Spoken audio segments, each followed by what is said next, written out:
Hear the waves cut through me, hypnotized by the sounds I'm breathing in. Hold tight, chemicals collide. Hold tight, hold tight, hold tight. Dripping lights paint the skies, all because of you. Dripping lights paint the skies, only you can make me move. You can make me move. Can make me move. You can make me move. Can make me.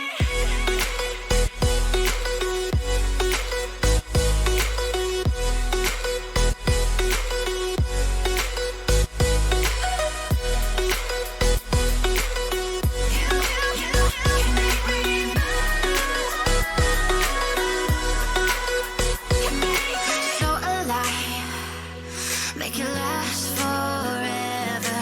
Stop in time, yeah, I'm surrendering. Hold tight, chemicals collide. Hold tight, hold tight, hold tight. Dripping lights paint the skies, all because of you. Dripping lights paint the skies, only you can make me move.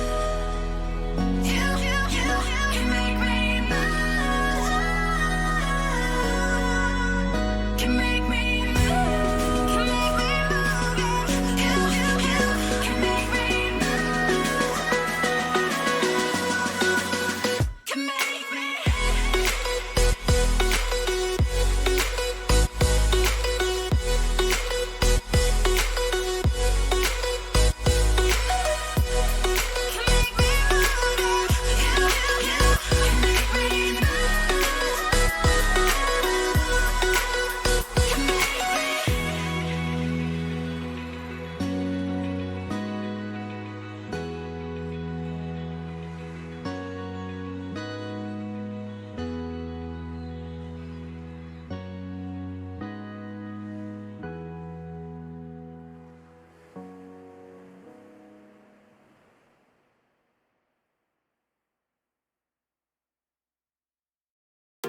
I'm on my own, broken alone. I feel the rain crashing down all around this empty town. I'm searching for the lost and found, but you don't care, you're unaware. Keep moving like the scars aren't even there. It's in the air like a blazing flare. Don't stare 'cause the flames will burn us. I thought you were the one for me. That's why I gave you everything. Held you close by the stormy seas. Oh, you meant the world to me. I used to kiss your head when you cried for me. Hold your hand while the pain was over. Keep you warm by the roaring sea. You meant the world to me.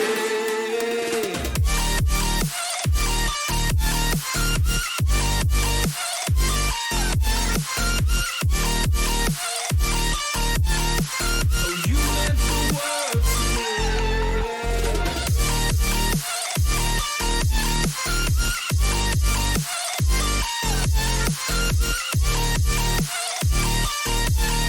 Oh, you meant the world to me. My darling dear, you're never here. When I'm in pain, you hide and disappear. Like shadows in the atmosphere, charting the stratosphere. Yeah. I prayed for you and kept you near, in hopes you'd chase away my fears. I'm on my own, you made it so, and now I'm chasing nightmares too. I used to run with you through the great big leaves, laugh at you when you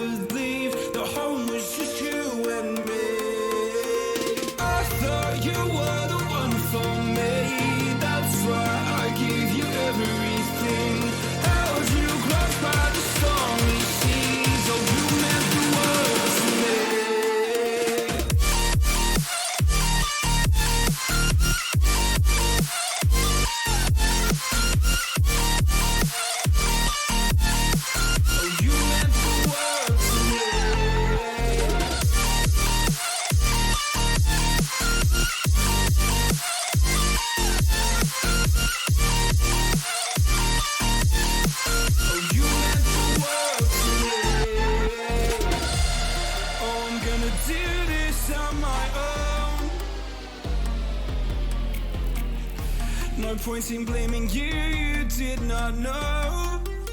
Oh. I thought you were the one for me, that's why I give you everything. Held you close by the stormy seas, oh you meant the world to me.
Oh, you meant the world to me.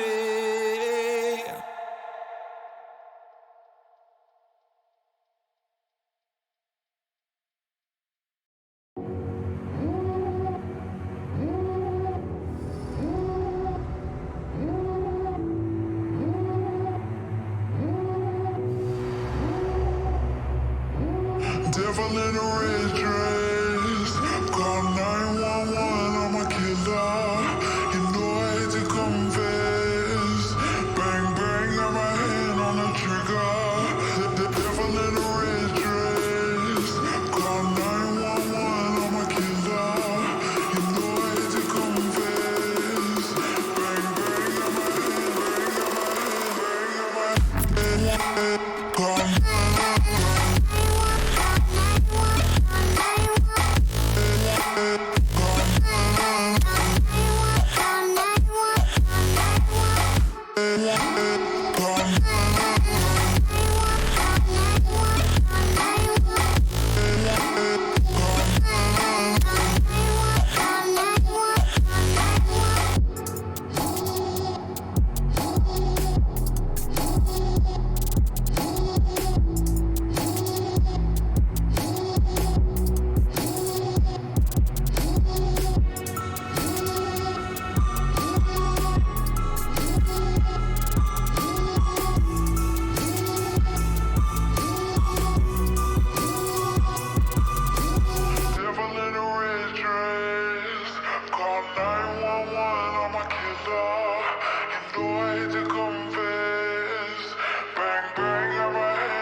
I live inside my own world of make-believe.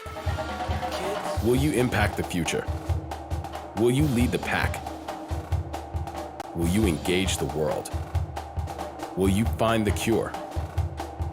Will you be the hope? So, will you? Come see how St. John students are changing the world every day. Visit us today.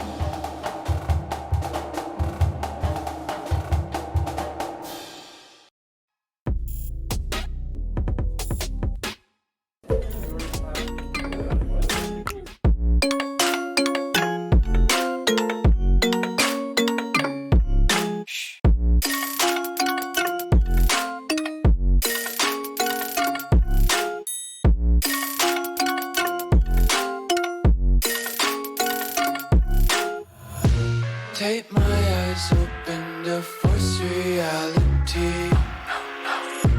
Why can't you just let me eat my way? Hello, everyone, and welcome to the Vincentian Cup. My name is Soy. Joining me, Lord Loki. And we're getting ready for some Rocket League action for this Friday night. Loki, how's it going? I could not be more excited. We had a great last semester leading into this next one. I'm hoping for some, equally good Rocket League. And starting us off here, we've got three of the best teams that we've seen, kicking off the semester. It's going to be a fun day of Rocket League. It's kind of a round robin play here today for this Friday. Top two advance to that grand final tomorrow at, I believe, 8 o'clock-ish EST. But we'll have to get through round robin play first. We've got Niagara, DePaul, and St. John all being showcased here today, but we're starting off with the Big East battle. St. John's and the Red Storm going up against the DePaul Blue Demons. So two teams that are fairly familiar with each other going right off the bat. Yeah, this is one of the longest rivalries in not just the EGF, but esports in general. DePaul, especially one of those long history in esports with these first schools really bring esports into the collegiate scene. St. John's not too far behind them, so they know each other very well. It's going to be interesting to see these two teams go head to head. DePaul, they were last year in the Big East Grand Finals, lost to Seton Hall in that Grand Final, who ended up going on to win the EGF League Championship. So certainly a high caliber team and known really for their strong defensive play. They hold teams to really a few amount of goals per game, and they really capitalize on mistakes. So it's going to be interesting to see how they play into St. John's and the Red Storm, who are kind of this free-flowy, adaptive style of team, kind of like dealing with a Swiss Army knife. They've got multiple ways to attack you. We are underway here. Start of game number one. I believe this is a best-of-5 series to get underway here. DePaul in the blue, St. John's in the red, in the orange, and already some early pressure here for the Blue Demons. Yeah, Joseph's already going to press it now. There's a nice buff off the top. Sadly, not going to bounce high enough for Pat to really take advantage of it. But with this offensive pressure for DePaul, talked about their defensive pressure earlier, but you don't have to worry about defense. You don't have to worry about giving the other team the scoring. You just fall at the other team's end. Finally, St. John's able to get it down, tries to get it across, teammate just not quite there in time, as Nick Lego also picked it, just trying to set it up off the top hard, can't get the final touch in. Not quite. Shane will be able to play that ball to the side. Tomcat here, trying to move this ball forward. Nick Lego had a fantastic fall split in the EGF Season 4 scene. One of the newer members of this squad has seemingly slid right in. We'll see what they can do here, but so far, a bit of back and forth, but it's DePaul with most of the offensive possession here. That being said, that's a good lofted shot. Pasta will be able to block that first attempt. Now Joseph on the air dribble won't be able to corral that one through, but it does get the demo, possibly some space opening up. Tomcat accidentally blocking his teammate on the clear there. Might leave a chance here. Pasto hard off the corner once more, up high for Joseph, cuts that angle down into the box, but no one quite able to follow up. Still in that kind of feeling out process, it feels like. Yeah, and really it seems like the big thing right now is just having that offensive pressure. DePaul is so clean on all of this, but here's the demo. I don't touch in off the top bar. Look at Patso, assisted by Smooth Space. Joseph setting it up first. Smooth Space comes in. Everyone gets a chance to be a part of the play. Patso finds that finishing touch with their first goal. 2 minutes in now, and St. John's needs to start looking to apply a little bit more of that offensive pressure. They're having a really hard time getting it away from the orange side of the field. Yeah, clearing the ball right now seems to be the difficulty for the side of the Red Storm. Shane, almost a chance there, but quickly denied away from that backboard play. And Pasto looking to extend here if he can, but not too much room to work with. Joseph gets pinched over top of him. Shane, another strong clear there. Pasto now with possession and a teammate at the wing, but it's quickly intercepted by Nick Lego. Trying to move this ball inside the box from a harsh angle, but still denied there. The play off the wall will send it all the way across, but everyone for the side of the Red Storm retreating. Now Pasto trying to move the ball down. Has it in midfield. Joseph was there. If they connected, could have been a shot on goal, but not quite able to do so. So the Red Storm get out of dodge for the moment. And they're starting to find a little bit more offensive possession here, but still no clean quality chances. Maybe Nick Lego with one here. Off the pass, off the backboard, the rebound shot wide of the net, and all three members of the Blue Demons are swarming.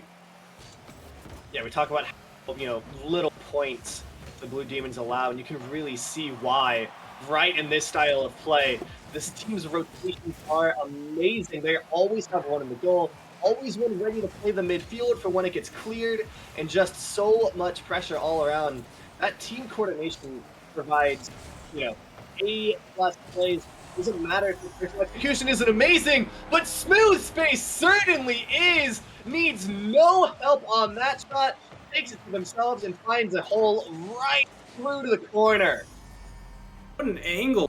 Smooth space there. And just a little bit of loft on that car, and they're able to sneak it inside the near post where the defense not quite ready for it. So a sneaky shot there from smooth space. 2-0 now. A minute 25 on the clock. DePaul able to hold possession here. Joseph unable to find a touch. Smooth space will launch this one down the field. Nick Lego is there to receive it. Comes off the wall. Joseph with the redirect off the backboard, and smooth space actually interrupting there. Looked like Paso might have had a chance, but he's got no boost now. And just so many touches here, making it really difficult for St. John's to read. And smooth space has got an open net to tap the ball into. 3-0 Blue Demons. Yeah, and that's that positional work coming in again.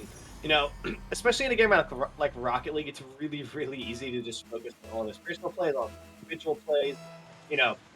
How well can you control the car in the air? How well can you throw that needle? But DePaul is really doing such a good job controlling that macro level, and especially controlling pace.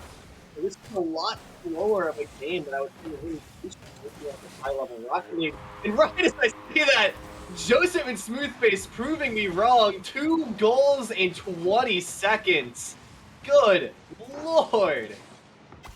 This offense, they can really get cooking if you let them, quickly jump on chances. Nick Lego there just unfortunately gets a piece of the ball, but not enough to get it to safety.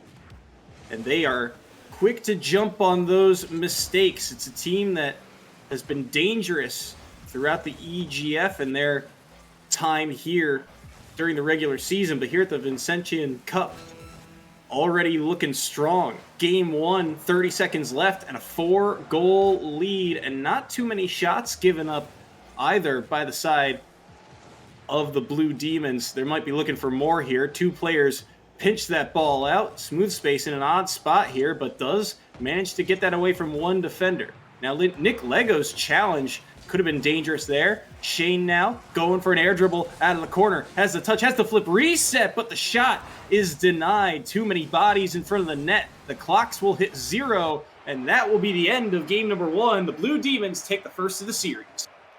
Take it convincingly.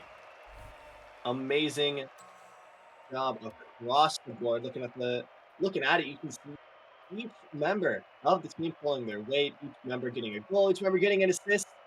Only one person not getting a save, and that's just because there were only 2 shots. Really save at the end of the day there. And I just could not be more impressed with how they play as a team, how they help each other out, how they keep that ball moving and going and really control the speed and pace of the game. Before Smith Space And friends, prove me wrong. I was going to talk about how well they're able to just kind of slow the pace of the game down, how well they're able to like look for those openings and then apply a lot of force and apply a lot of pressure to it. Just let their move or let their team move like water, just be so fluid because of just being able to slow it down a tight bit. But then right at the end there, you can see how much it matters when you can change that pace and really turn it up and kind of go for that mix up, if you will. Yeah, that change of pace is really something that DePaul I think has kind of worked on in their years here at EGF Rocket League. They are so good. I talked about their defense coming into the series, but they do a really good job of defensively just closing down the space you have to work with. And now you start to see how they're able to apply that offensively. They go from this, technical team that wants to take their time and go for air dribbles like this and get so many touches. But look at this, Pasto already quickly challenging Nick Lego. So it's not a clean, easy clear once the shot comes through. It makes it real difficult for the defense to really make plays after that high quality chance comes through. And that's what you started to see at the end of that first game there. As we approach a minute into game number 2 here, so far still a lot of possession for the side of the Blue Demons, and Joseph racing forward here, Nick Lego to cut that play off. And the other thing too is that it feels like neither of these teams, it's very easy to get kind of bogged down in the corners here because of how easy it is for both sides to read the ball. But in this case, both sides willing to go to those corners and really finding a lot of ease to get that ball centered and into a dangerous position.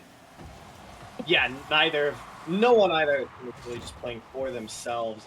Each one of them looking to make a shot for their teammates rather than just to conclude one. Smooth Space there does a great job of concluding that pressure, looking for a shot. And this is where the Blue Devils' midfield presence matters so much. Anytime St. John's moving it up and get back to the boost, that's kind of clear. The midfield presence from DePaul just continues to fight back at it to the point that we're 2 minutes in, and I don't know how much of that boost is really seen other than a member from DePaul throwing it back to their end just to throw it back and make it a question. Really no one on St. John's is able to say they really hold the ball at any point in time here. Finally, shot on goal, looking for it. Patso able to get it away. Now DePaul looks back to that clear. And they are just going to get it right back down to the orange. Patso already here to help their team secure possession. And Ryan, we were feeling there. Back to mid, for it. No one can really play for it. Tomcat for a long goal. No way! Bounces off of DePaul. Just slip its way in with the half field goal. Look at that. You should have seen the look on my face. I was so surprised as the shot comes through there. You see the defender go up for it, and it just ricochets so fast off the nose of his car that they're able to get the first goal of their series. But look at that. Answering right back is Joseph. Quick as it comes, quick as it goes here. Everyone on defense biting, and Joseph with a tap into the top shelf. And that's what you need to see. Just, being able to respond in this situation. Never fun to play from low. DePaul not willing to stay in that position for very long, as that demo is going to help him out. Great job, dribbling the ball, trying to set up their teammate. They get taken away very quickly, but not without putting it all the way down on St. John's end. Trying to slide it in, almost finds its way through. Again at midfield. That pressure. One can't get it past the other. Pats are trying to set him up more. Space. That final cut.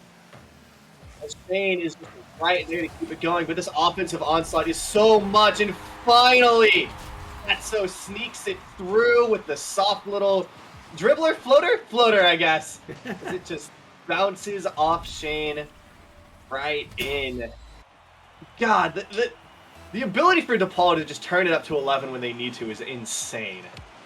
It really is. That change of gear is always something to watch for when you're going up against the Big East. I've said it before, and I'll say it again here. Some of these Big East schools, especially when it comes to Rocket League, it's like lightning in a bottle. You just seemingly out of nowhere, every offense can become electrifying.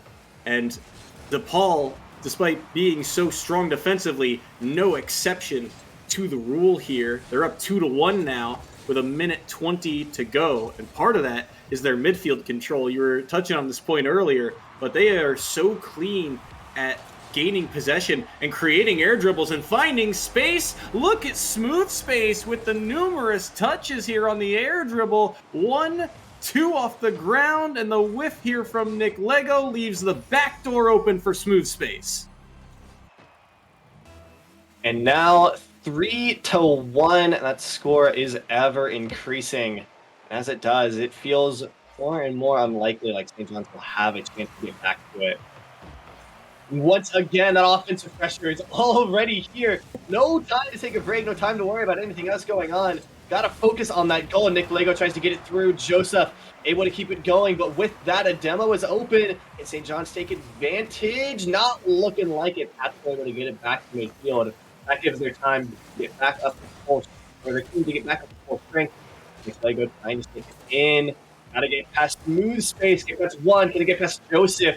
Not quite, but not stealing their possession. Shane's here to help him out, and they find that nice cross. Just barely gets away, and Patso able to throw it back down to the other end. Nick Lego up in the air. Is someone there for the final touch? Yes, Joseph is. Who needs a teammate? And you can just pass it to yourself.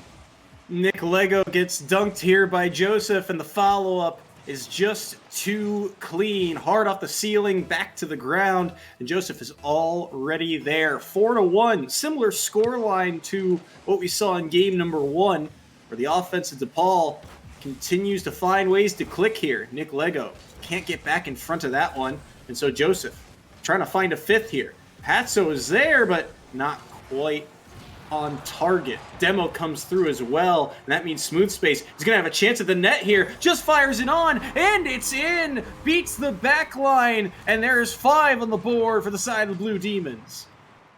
I was prepping all my talk about, 4 seems to be the limit in these games now for DePaul and all that, and right as I was about to do it, utterly disproven.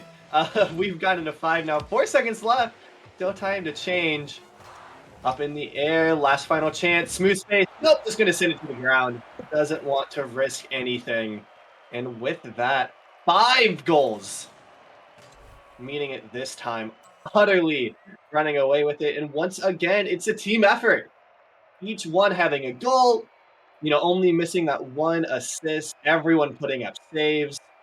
I could not be more surprised of just how much DePaul's, play, DePaul strategy, even in other games, comes down to that team style.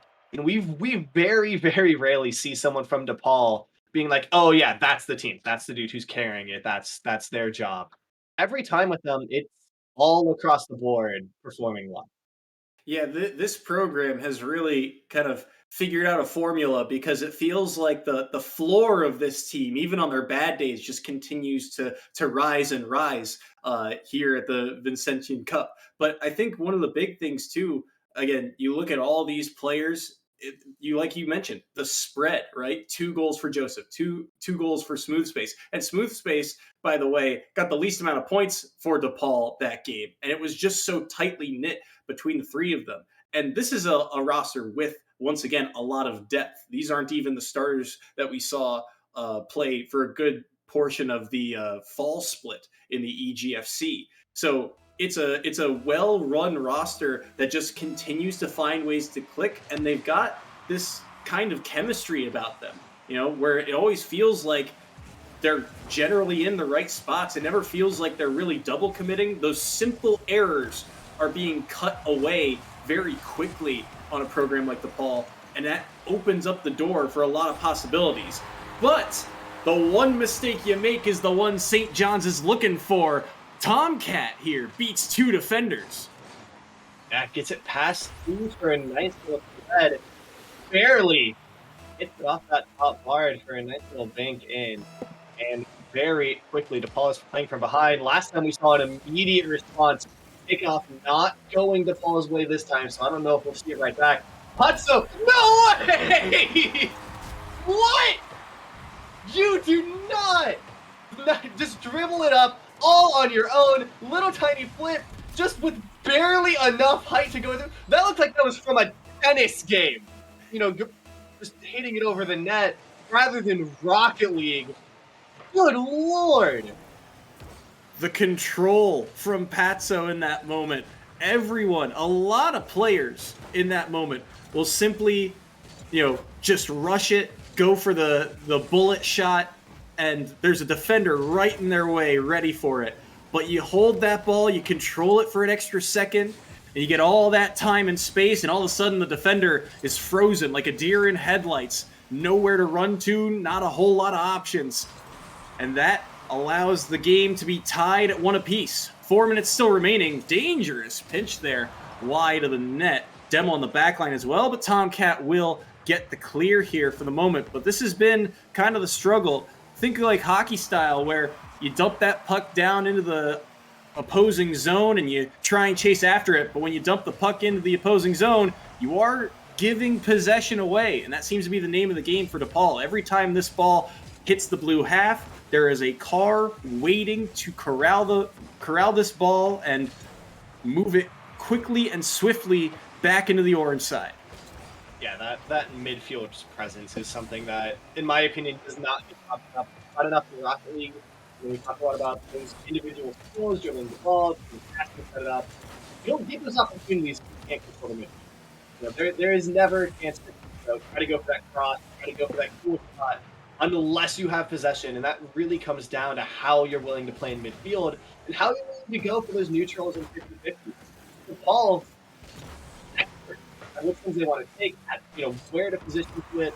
And something with it as well is even that midfield play isn't just personal. We see them alive, passing it backwards, passing it up in the air, passing it sideways at midfield, so that a teammate can go and grab it rather than just waiting for it alone, which is just, it is so insane to see. Yeah, the possession game for DePaul is really strong in this series, and it's one that St. John's is not necessarily accustomed to when they find success. Like I said, they are an adaptive team. They can kind of go with the game flow, but they've had the most success kind of thriving in the chaos, getting bumps, getting physical, going for air dribbles, finding, these pockets of space has been a little bit of a struggle. You can tell they want to kind of up the pace of this game, make it a little bit more chaotic, because the way that they're trying to move this ball just quickly down the field, punch it down into open pockets, but those pockets quickly disintegrate. And so DePaul, that's because of DePaul and the number of times that they're able to corral possession and move it out of the blue half here. That being said, still a 1-1 game and still plenty of time for either of these teams to take the lead here. Minute 30 approaching now. Smooth space. Already on the backboard to clear that ball away. Joseph goes underneath Shane, and that's still going to get this ball in the orange half. Dangerous down in front. Joseph is there on the backside to make it 2-1. The pass made it all the way through the box to find him. Now talk about thriving in that chaos. Finally get to see some. They're playing tennis back and forth. No one really able to settle down. Finally, DePaul is able to take advantage of it and untie this game. 1:20 left now. Already 2 games on the board for DePaul. St. John's here has this feeling of it, desperate looking for it. New space, getting it over towards the middle. 3 defenders facing down Patso. Trying to get this one back out of it. There's no one in position to after. Joseph maintains control. Patso trying to get it back towards the middle. Smooth space, almost has a shot before it gets taken away by Cat. Then Joseph off the smooth space to help him out. Get it back over into the orange. Just barely. Job is going to get it away from him in the air. Mid, Shane looking for it just a bit too high. that goal is going to go right at the other end. Long shot goal there from Tomcat. Space able to defend as we're down into 30 seconds. A play has to be made right here, right now. That clear not going to help him out. Precious time ticking away. Down at 20 now. Nick trying to find a little bit more. No, ball is stuck in midfield. Can't leave that behind. Up in the air once again. More seconds ticking away. Space goes for another goal. Not gonna get it as Joseph able to just completely stall this ball away in the air. Takes a good 5 seconds off the clock, and now all that's gonna happen is the ball needs to hit the ground, and that will be all she wrote. DePaul wins this one cleanly. DePaul with a 3-0 sweep here over St. John's, a complete team effort, but that series got closer and closer. St. John's felt like they took a second to kind of warm up. Their offense able to get 2 goals overall this series, but that is just a testament to how strong this Blue Demons defense really was. You saw St. John's really only getting an average of about maybe 4 shots a game, and that's really tough to work with. When you're only getting that many shots, you've really got to make those few opportunities count. St. John's were able to get 1 or 2, but at the end of the day, DePaul, their offense was the one setting the tone, continually getting possession, winning the midfield battle, and making plays. So they get the 3-0 sweep over St. John's, and we will take a short break to get ready for our next series. I believe Niagara is coming up next, so don't go anywhere. We'll be right back.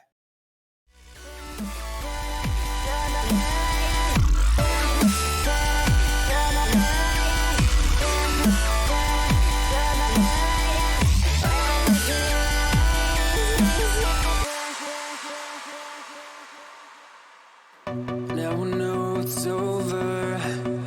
I see you passing by, hand in hand, with your perfect light. My body, a ghost town, feels like someone cut out my tongue. I didn't know my heart could die this young. Oh, now when I look in your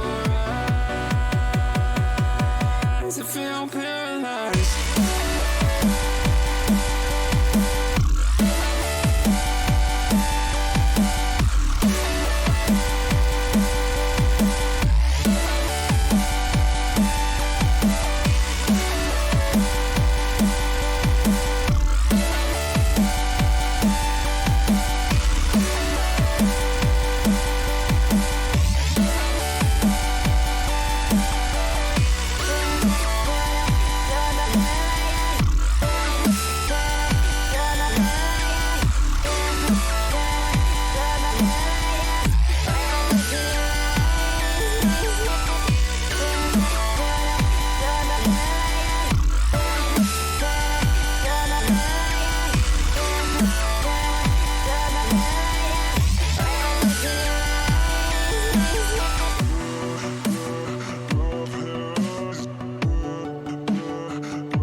I'm still waiting for the answers to the universe, waiting for someone to wake me up, tell me that this is all just a dream. I'm still waiting for a different sign, waiting for someone to take me away, get these thoughts off my mind. As I wait, thinking of you, hoping that you are thinking of me too.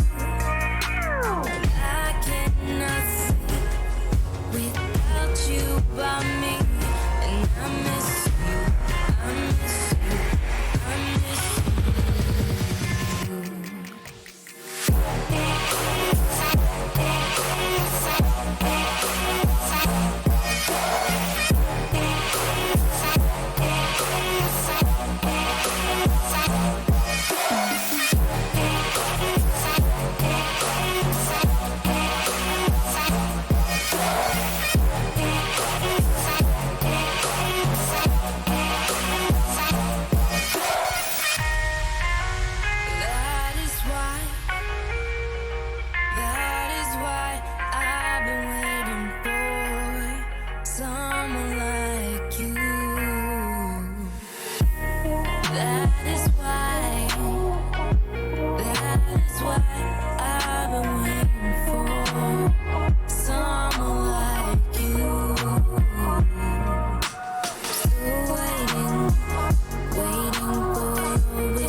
This fire in my head's got me on edge. I'm going out tonight.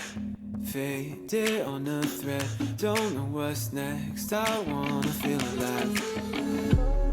I kissed a stranger in a white dress. She put a crown on top of my head. Said every king needs a queen in his bed. I said, hey girl, I'd like to stay here for a while, just you and I. Far from the places we can't get away from. She said, hey boy, I like your style.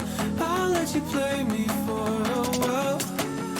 Play me till the sun rises. Play me like a violin.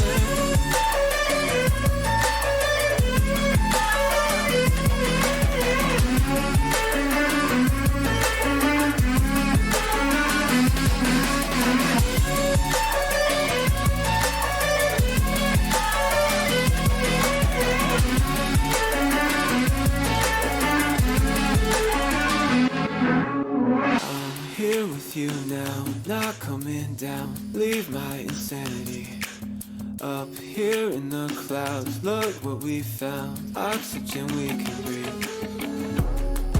Let the madness slowly undress. Rip the mask off over our heads. We can dive down deeper instead. I said, hey girl, I'd like to stay here for a while, just you and I.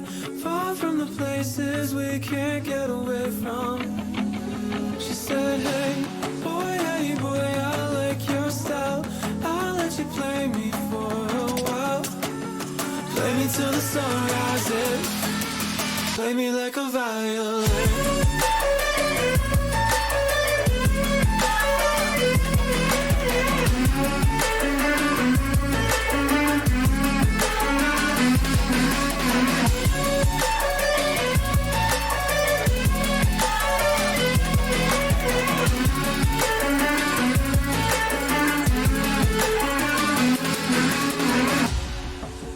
Play me till the sun rises. Play me till your hands give in. Play me like a violin. Play me till the sun rises. Play me till you can't hide it. Play me like a violin. Play me till the sun rises. Play me till your hands give in. Play me like a violin. Play me till the sun rises. Play me till you can't hide it. Play me like a violin.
impact the future? Will you lead the pack? Will you engage the world? Will you find the cure? Will you be the hope? So, will you? Come see how St. John students are changing the world every day. Visit us today.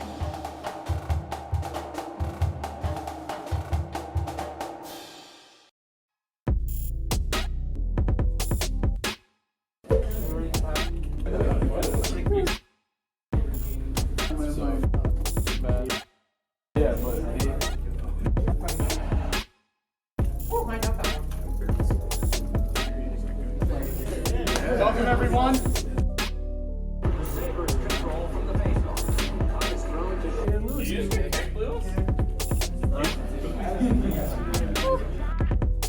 Big spike Oreo.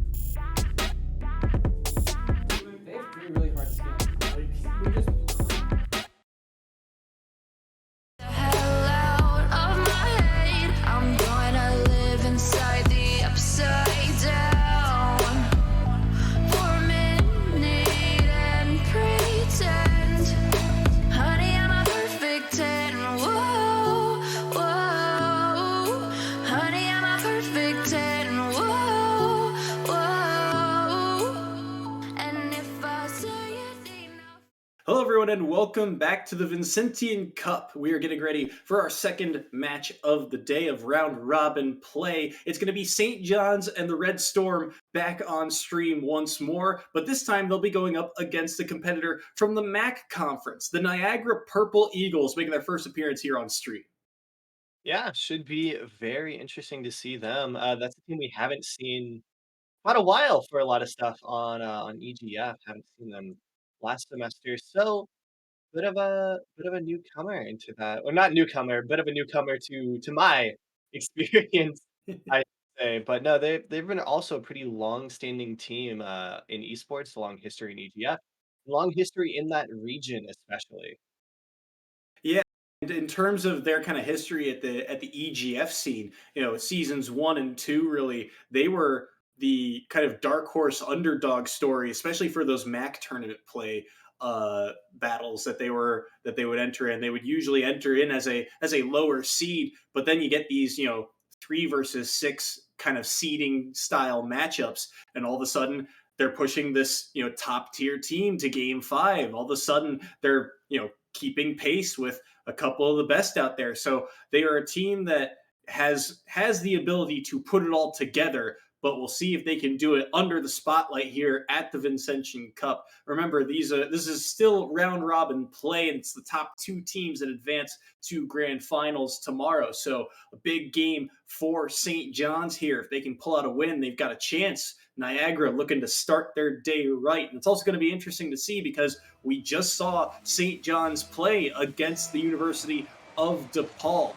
Niagara might have had a little extra warm-up time, but they didn't have that in-game practice till now. They are in the orange half, and St. John's now in the blue side. Burning plays, moving this ball forward, looking to get the Purple Eagles off on the right foot.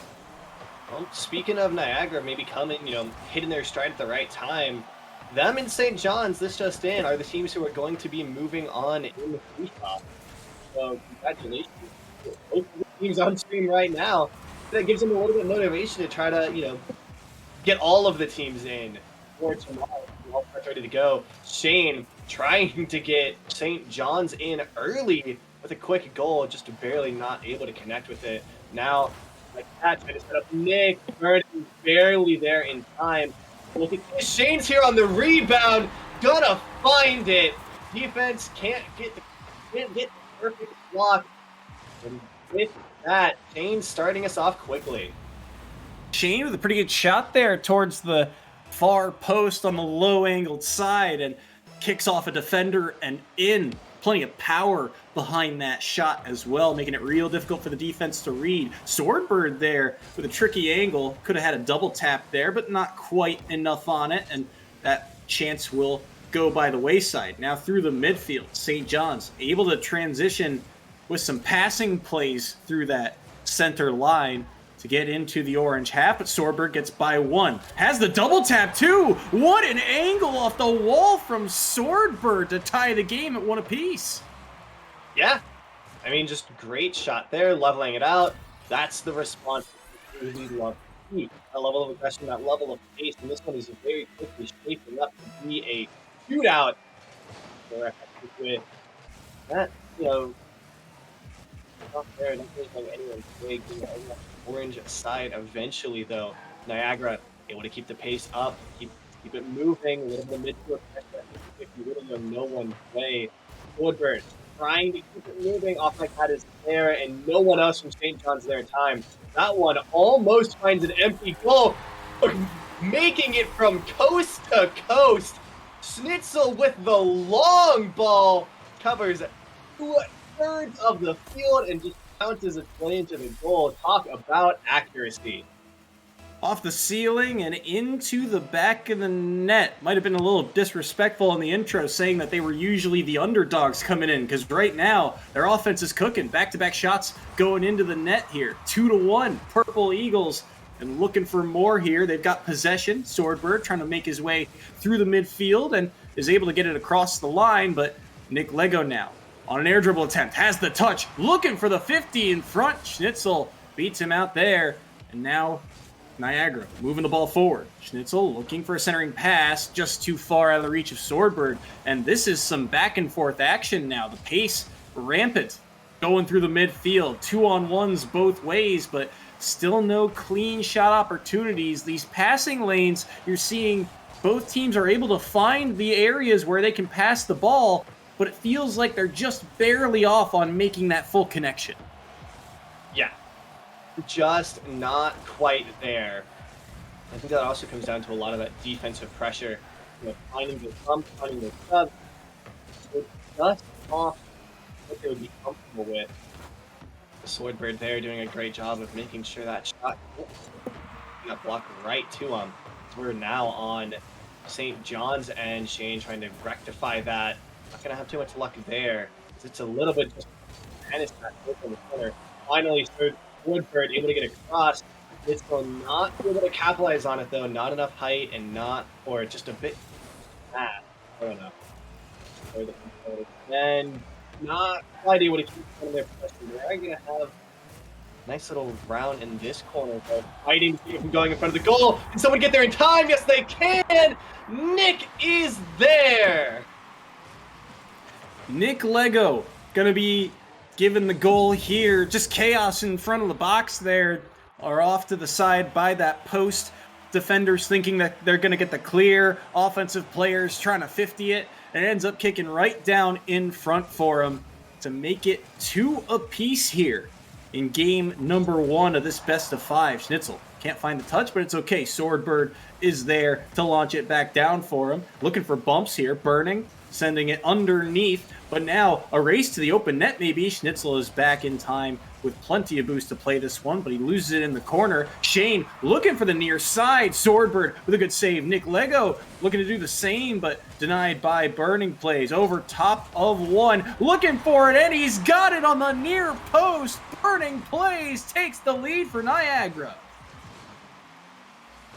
Yeah, we thought we might see a shootout in one of the games last time. Turns out this is the shootout, and Niagara more than anyone else know that when one little drop comes, it is a torrent. And right now, those shots continue to fall for them. Long ball down here. Nickel or Burning able to fight for it a little bit more, get that demo. Themselves that man advantage, trying to help them out just a tad bit more. Kane trying to get it up the field. Not going to find it. Nick, the 50-50 was right there. 3-1-1. Not able to get control, but able to just keep it in this midfield, not really allow any pressure from this Niagara squad, which now, though, it's becoming more of a race against time than it is a race against Niagara. 30 seconds left on this clock. Needs to get it set up. Shane, nice high ball over the middle. If someone can get there in time, they can turn it into something fairly off target. So, Shane can get going once again, almost getting through a position. So still able to keep it out. Tomcat trying to bounce it in the way. No, that clear going to come all the way from end to end. Nick's going to have to invest even more time putting it back. Now, 10 seconds. No one's in goal. He's got to get there. Not fast enough. 5 seconds on the clock now. Kane, last chance if it finds a good bounce. It can keep it in the air. No! Gonna hit the ground just barely. And Niagara wins game 1.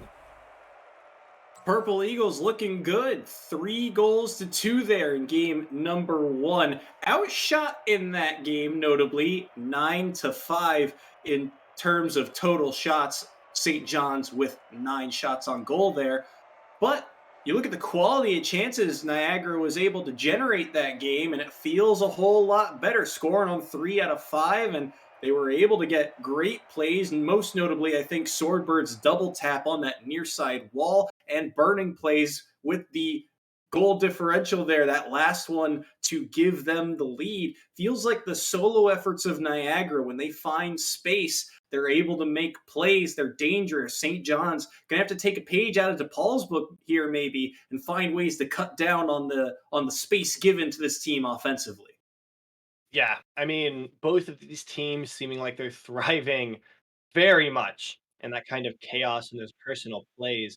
Niagara able to just, take that a little bit more, take that, those clean shots a little bit more, give those personal plays a little bit more. When you play with this team, very aggressive, very personal, very chaotic, at the end of the day, everything just devolves down to probability. How high can you raise the chances that you're going to grab a win? And right there, Niagara just rolling well on the dice with Rocket League. Get right back into it. Very early shot from Swordbird. Nice distance as well to grab that corner.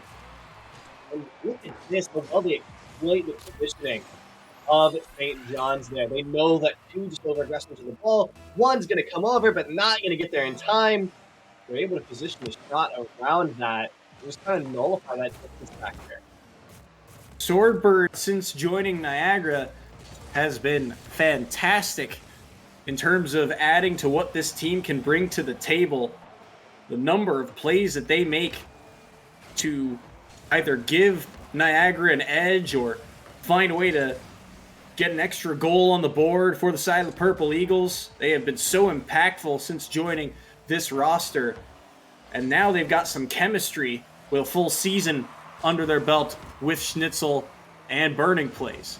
But now they're going to have to play some defense here as St. John's is looking to equalize. Drops right down in front for Nick Lego. Shot and the rebound high and wide. Shane now back towards the target, but it's off the post and out. Schnitzel up quickly to clear that ball as well. Looking to make a play out of the corner. Drop down pass. 2 defenders are there to kick that one away. Tomcat bumped out of the play, but only Shane is there. Swordbird keeping this one in the midfield, racing up for it. That's a shot off the post by Tomcat once more, just barely off target. The shots are starting to pile on here for the Red Storm, but they can't quite find the angle to get it onto the net.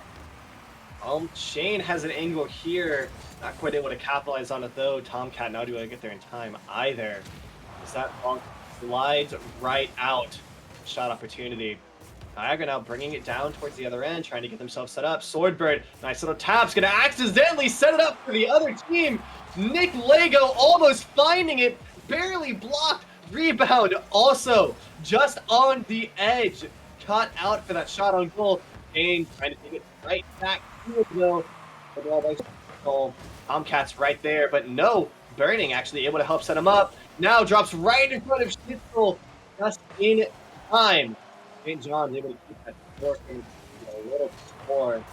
Swordbird over the top, can't quite get the cross. Lego puts it away. Now it's tight over the midfield.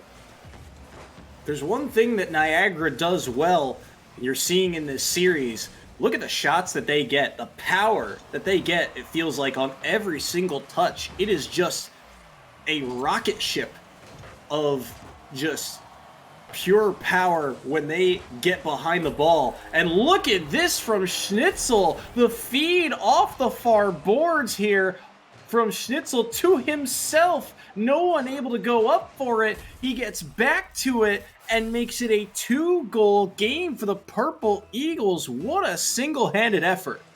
Yeah, the movement on that as well. Great accuracy on the assist, great accuracy on the finish, and that's decided by that movement he's able to complete, while that ball is up. Great. To have that confidence of, I've put it correctly, I just need to be right here at exactly this time. Be perfect. And that all comes together. One. So another shot on goal, just not kind of find it, as now Shane's taking it to the other end. Schnitzel is there in time again. This man is on a mission, and that mission is to find yet another goal. Tomcat standing between in the way, and that shot just not enough power to fully get there. Burning. Back to the field, back to the pistol. That ball is going to come down right for the goal. If someone can get there in time, off target.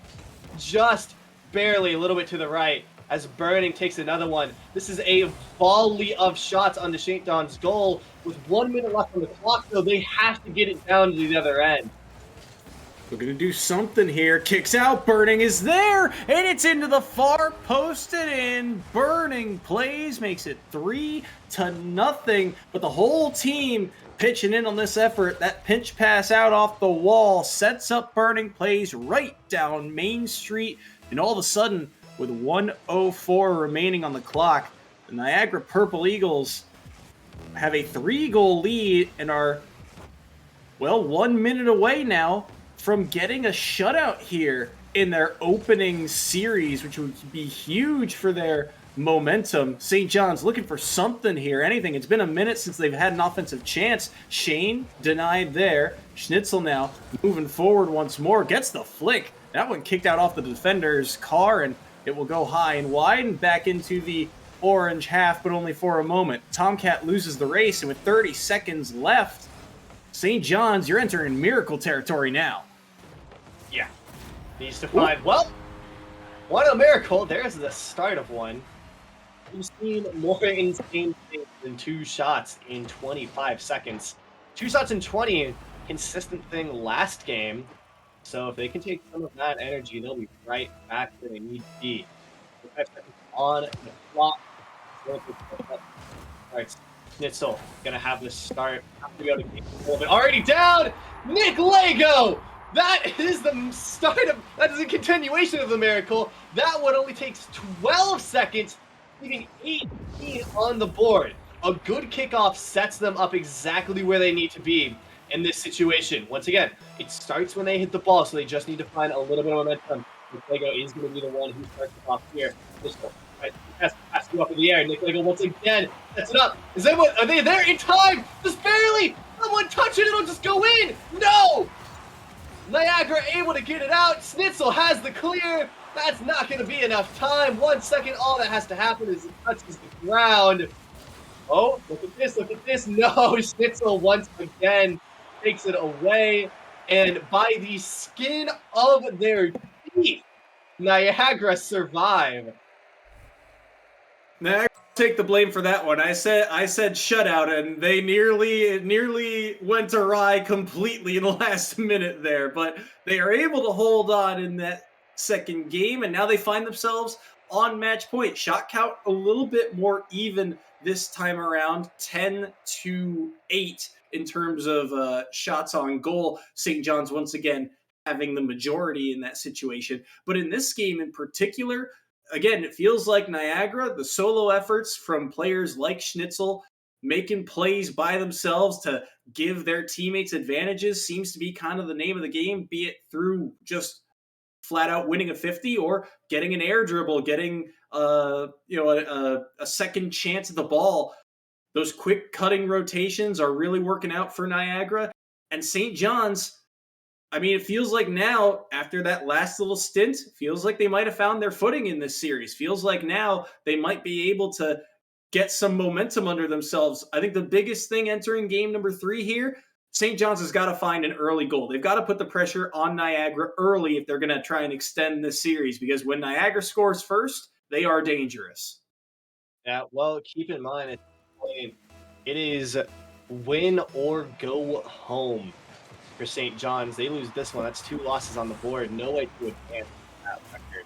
Gotta have at least one round robin. So we can do a reverse sweep here from St. John's. They'll have don't have any hope to the tournament.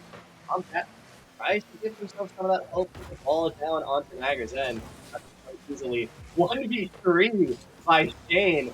Not getting the shot, but they do keep control down here on Niagara's end.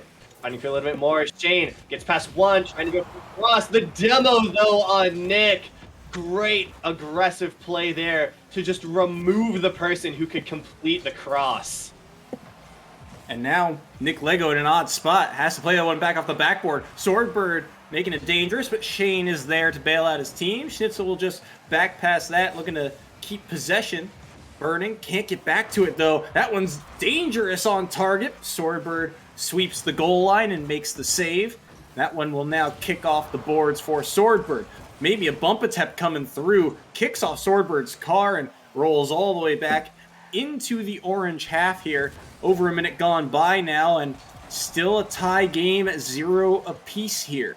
Tomcat looking to make something happen out of this corner. Shane unable to get back to that ball. Nick Lego racing back to his own goal line, and now you're seeing Niagara kind of play this counterattack style of game where they're looking to catch out this back third as St. John's is trying to get more aggressive, get that opening goal. Niagara sees that potential for the back door, and they nearly found it, but the bump sends it wide. The rebound, though, will be struck true. Swordbird is the first to score in game number 3.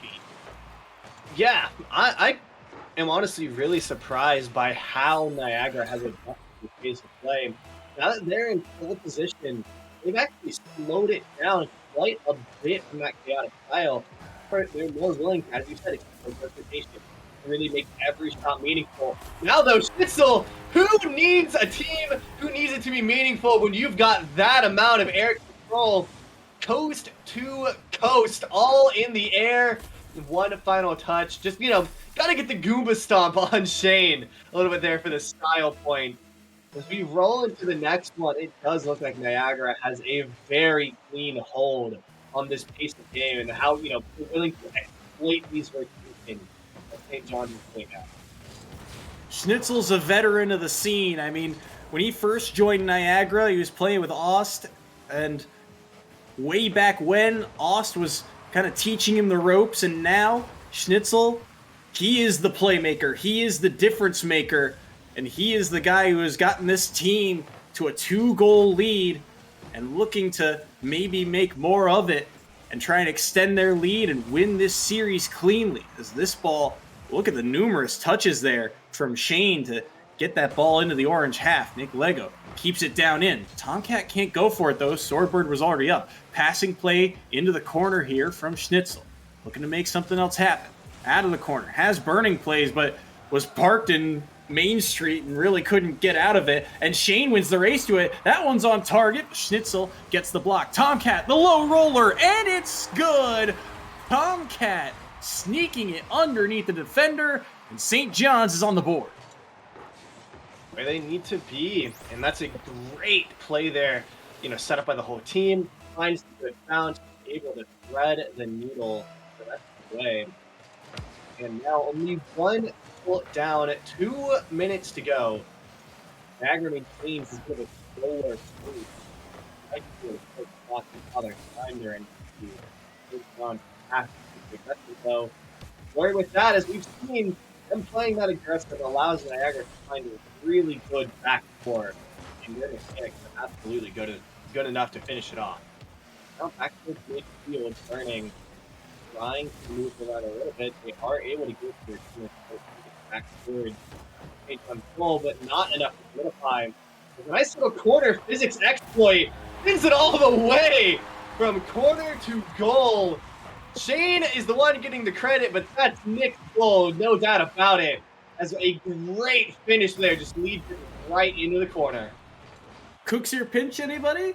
That's what they've got. We got those here at the Vincentian Cup, all the way from their own corner, getting it on target. Shane will get the credit, and just like that, the Red Storm have battled back, dropped the first 2. Now they've got 2 unanswered, and with a minute 20, we've got quite the game on our hands. The Red Storm trying to stay alive. That's a good shot, and it's good! Shane from the wall, sneaks it inside the near post, and gives the Red Storm their first lead of the series. I mean, hey, that's their first lead of the... not their first lead of the day. Close to it, though. And hey, if you just play it that aggressive, you know, never miss a goal. Doesn't matter how aggressive you play. Doesn't matter what's open in your back door. Because you just keep making them. Count them up. 3 in a row. There is no stopping it. That's 2 off of a kickoff. I was just about to say, you mentioned it, those kickoff goals are dangerous, and they've been so far the only team to really pull them off successfully. Even in the DePaul series, I believe one of them came off of that kickoff. And earlier, we saw the kickoff goals help in that comeback of game number 2. And now this offense really starting to pile on here. 4-2, minute remaining. Nick Lego on the air dribble, looking for a player in front, and the challenge coming a bit late, but Tomcat is there. High off the backboard, up for it is Shane. He's denied by Swordbird. Nick Lego now with boost, corralling this ball into the corner. Gets the kick up off the ramp, but Schnitzel gets it away. Burning in transition, but Shane is there. High towards the backboard once more. Now the rebound is punched in. Nick Lego with a dart to the center of the net. 5-2 St. John's. Talk about not wanting to go home. St. John's with some fight in them. And now a little bit of a repeat of what we saw last game, just on the other side. Need to see 3 goals in 30 seconds. Mitchell trying to open it up quickly. Nick able to keep it out, though. Crossing back in. Shane denies that opportunity. So we're back towards Niagara end. Time ticking away very quickly. 15 seconds. Nick actually going on the attack. Bird able to keep it out. 10 seconds on the clock. I'm turning away quickly. Nick going for another cross denied. 5 seconds. At this point, just looking to, you know, put a little bit of an exclamation mark on whatever ends up happening. Neither team able to grab it, though. So St. John's lives on for at least a little bit longer. We're going to see game 4.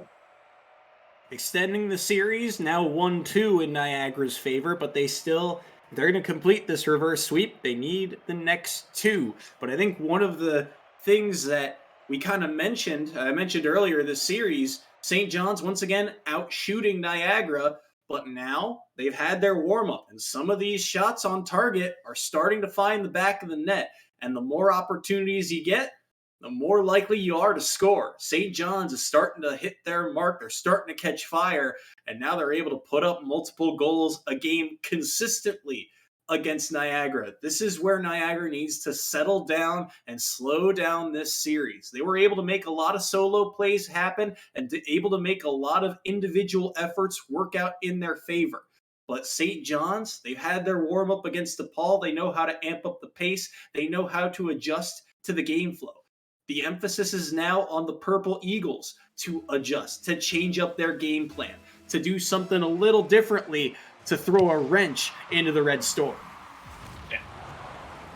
Nick Lego early demo, so if you want that early aggression, early advantage, this one has it. Sadly, no one on Niagara end ready to take advantage of that play. Burning, trying to get it back up to the end. Just one. How did they get it back? Swordbird also not able to really find the ball. Nick got a nice cross, and 30 seconds in. Shane shows us goal number 1 off of the assist from Nick. St. John's is doing a fantastic job of finding the pockets now. I mean, against DePaul, we were talking about it. Those big booming clears were just going right to the hood of a Blue Demon's car. But against Niagara, they found the pockets. It's just barely out of reach for the Purple Eagles, just away from their nose, out off of the side of their car, just in an odd spot too far away, and it gives them the time to actually rush in and forecheck it, essentially. And now they've got the lead because of it. They've got the momentum in this series. Niagara, they got to find a way to respond here. What do they have in the tank? Can they do something to make a play happen here and try and equalize this series? Pinch comes out off of Shane's car, and Burning plays will just opt to back away here. Kind of an odd situation for him. Well, that seems to be the name of the game. This ball just continues to be found in spaces where Niagara has to spend a little bit more boost to get to be in the right spot. Long shot, just barely not going to find its way in. St. John's there a little bit. He's right towards, the middle of the line of this game. It really starts to, look at how it's rotating, where's the adjustments coming from. At this point, okay, we kind of got the idea of how they want to play this game. How do we want to try to exploit that game plan? And right now, it seems like the game plan for St. John's is just to keep that offensive presence. No need to play defense if the ball just never goes to your end because you're taking shots from Niagara. They're looking a little bit to play that kind of backdoor style. But St. John's has done a really, really good job of toning down that aggression just enough to play for this game. Really never allow a good possession by Niagara to develop. Yeah, it's the hustle for this team, right? They're able to get back so fast now that counterattack strategy that was kind of working for Niagara in the latter portions of this series has sort of depleted. As that's another dangerous pinch. And look, Burning Plays thought they were in the right spot, and all of a sudden they've got a half flip, get back to playing defense. Here they're a little late to the challenge, but they win it here. And Schnitzel has the boost to go up for this ball. Has the air dribble attempt. It's up high off the backboard, but Nick Lego able to respond. Burning Plays gets demoed as well, so Shane's got plenty of space, but he's got no boost in the tank. And with 2 minutes remaining here, St. John's are holding on to this 1-goal lead. Yeah, just right there. Shane able to keep it back up towards the other end. Once again, playing for that midfield control, midfield possession. Crossfield from the top is too high to really make much use of. And now Niagara seems to be putting forward a lot more offense, a lot more control, and really keep it more on the end. Shane, I think dribbles it past one, take it past two. Long shot, just not quite fast enough to get past Burning. Now, again, and have to be long. Bring over the orange end. 1:30 on the clock. We need to see a lot more blue goal if Niagara wants to keep this from going to a game 5. Difficult spot here. Nick Lego over top of one. Schnitzel using a lot of boost, but has to make that play. Otherwise, that ball is right in the danger zone. Schnitzel, what a dunk. This one's dangerous in front. Nick Lego able to clear that ball away for now. Back across the field, and Schnitzel, he's looking for boost here to play this one. Has none in the tank. So he'll send it off the ceiling. And Tomcat wins the race to it. A rebound shot off target here. Schnitzel is there, and now with boost, but Tomcat cuts him off. The ball will still find its way into the blue half once more, but off the corner. Burning Plays, can't get to it in time. He's back circling for it. Tries to flick it over top of Shane. A Swordbird now gets it underneath one. Tomcat wins the challenge to that ball. 30 seconds now remaining, and that shot's on target. That one's gonna find the net. Shane wins the race and backdoors Niagara this time. And all of a sudden, they're feeling pretty good about going into game number 5. Wanna cast or curse another miracle? Maybe for Niagara here? I think they might appreciate it. Well, we've seen stranger things in the EGF, and there are, that ball, well, oh my goodness. That's a little bit of a reverse miracle. I'll take the blame for that one too, Niagara, but what a shot from Shane. Oh my, perfect corner and down. That's a shot that 9 times out of 10 goes wide or kicks out, but that's the perfect shot coming through here for St. John's. Yeah, 15 seconds. Well, every 5 seconds, no big deal. Keep moving. No need to slow down. Shane, though, almost makes it for Schnitzel. Coming in from out of left field to make that save. And so St. John's, when put in the position of do or die, definitely has been choosing, the do, if you will. He's keeping this one aggressive. Shane, the real standout for that one. All 3 goals to their names, but their team still finding their assists, still helping them out. That's not a one person doing it all by any means. Nick Lego and Tom an amazing job of getting the ball where it needs to go. Yeah, Nick Lego doing a fantastic job of facilitating in this kind of rotation that St. John's has established. For Niagara, you could see that they were starting to get more time of possession that game, but not a whole lot of high quality chances. And we're still looking for them to kind of throw that wrench into the game plan. And I think honestly, it's kind of it's easier said than done, but I think they've got to get a little bit more physical. I think they've got to start looking for more bumps and demos against this team because the lanes are open, and if they've got the space to make those solo plays happen, then there's plenty of space for you to kind of reach and go for a bit more. Because Burning has been parked, it feels like, right down the center and is ready for those incoming passes. But every time he's ready to take a shot on goal, there's just too many bodies in front of the net for him to actually go and make something happen. So they've got to find a way to free up some more space for themselves offensively and not get bogged down so much in terms of, you know, getting this ball forward. It's like when you only have one forward and two players back, it just kind of gets hung out to dry. They got to find a way to move that ball cleaner up and advance. That could be a chance, but Nick Lego with a huge save. Burning, trying to recenter that one, but it's cleared away, and Schnitzel now has to do something about Shane approaching there, and will be able to clear it out for the moment. Nick Lego spends some boost, but will leave it for Shane. But Shane really the player to watch in this series after that performance in game number 4. They're able to clear it away for now. Tomcat that ball. It's just kind of in the air in one spot for a little bit. I was motivated to go anywhere. And the other end, Bird able to float it on in. Shot in transition. No one is home. Nice one. So, is dead. Right first, Niagara has been consistently hard to get past so far today. Bird trying to take it up to the other end. You know, everything keeps going. Trying to find a ton. Running up the field. Shane, great rotation there to just make it at the side. But Nick, you want to get there a little bit sooner than them the second time. You're going to see a bit more of that Niagara side of the field. Ball up. Can anyone get to it in time? It sure can. Sends it right back up, though. Nick, little bit too high and right. That was a chance to even it out, however. Once more, Bird able to keep it out. Burning also in position for defense. And with that, it just looks like there's too much for the Niagara goal right now. Just too much, but we'll see.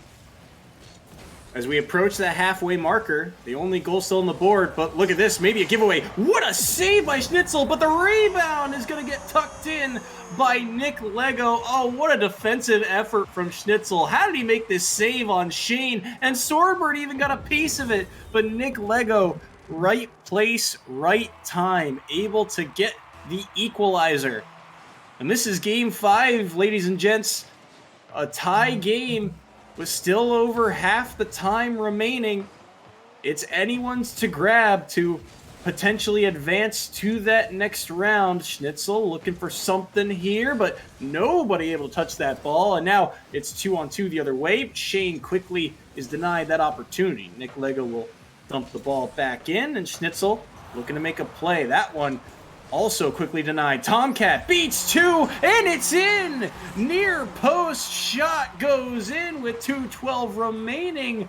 The sidearm angle here, using the side of his car on the flip, has the bounce shot to make it 2-1. And the Red Storm, their offense is cooking. This is a dangerous squad to deal with 2 minutes remaining. Niagara's got to come up with something. Yeah. Well, needs to come up with a save for Shane there, as yet another kick-off goal for St. John's brings us to 3-1. Going to go quietly into the night. Only one goal on the table. If Niagara wants to you know, going. We need to find some offense quick. That's one of that. Getting it out of their own end, which is something they've been having a hard time with at the moment. That rotation from them has strong. That defense has been so solid for so much of this game. You know, minus those kickoff shot and losing goals. The issue is you're committing that much defense, makes it real hard to try to win that fight in transition. You have so many of your players so far back. Just now, trying to remedy that a little bit, but off my cat, just too strong in that aerial game. Brandon trying to set up again, 3-on-1 at the moment, so no help for him there. Swordbird trying to clear it off back to the other corner, trying to race towards the end. That demo might help him out. Off to the center. Is anyone at home? Nope! Not there in time. So St. John's will be able to take that one away back towards midfield. But this is a lot more of an offensive strike than we've seen before for Niagara. Getting dangerous now. Niagara needs one just to keep this feasible, it feels like. 50 seconds remaining, because it is a 2-goal deficit now for the side of the Purple Eagles. And the Red Storm's defense getting tested a lot here, but able to hold strong. 37 seconds now, and Nick Lego has a touch down in the orange corner. Looking to try and traverse this whole field quickly. Schnitzel came down on it, and that one's dangerous. On target, and it's in! Shane from distance. The launch goes through, and it's 4-1 from his own half of the field. Just barely out of the fingertips of Burning plays there. And it's a 3-goal lead with 27 seconds remaining.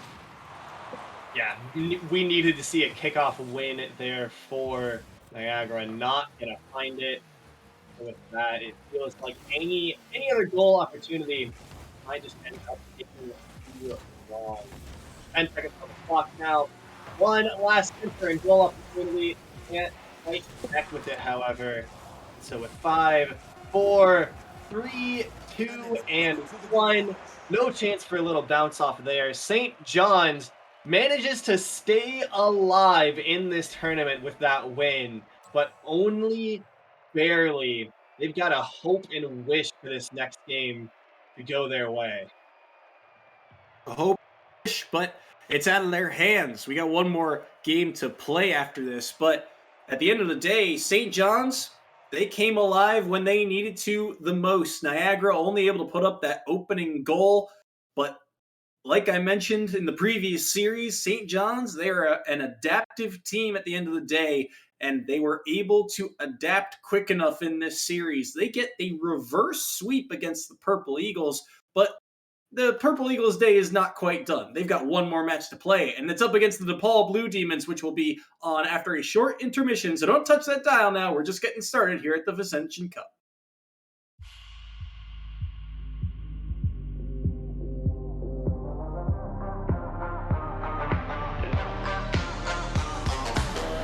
Shadows fall over my heart. I black out the moon. I wait for you to come around. You got me dancing in the dark. I close my eyes, but I won't sleep tonight. Baby, you should come with me. I'll take you to the dark side. Me and you and me, do bad things in the nighttime. Baby, you should come with me, and we can kill the lights, hit the lights, let it black out, hit the lights, let it black out.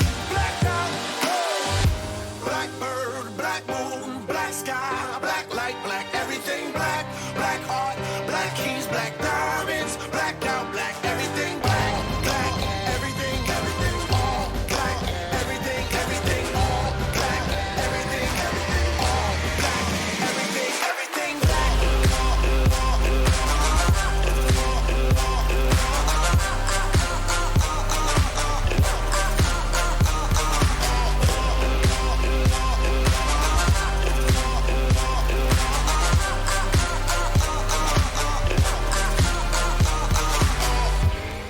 Nocturnal state of mind, children of the night, but it's the only way of life. It's black holes pulling me inside. this black heart, the black soul, underneath this black, black sky. Baby, you should come with me. I'll take you to the dark side. Me and you and me, do bad things in the nighttime. Baby, you should come with me, and we can kill a light, hit the light for the blackout, blackout, hit the light for the blackout, blackout. Blackbird, black moon, black sky, black light, black everything, black, black heart, black keys, black diamonds, blacked out, black everything, black, black everything, everything, all black, everything, everything, all black, everything, everything, all black, everything, everything, black.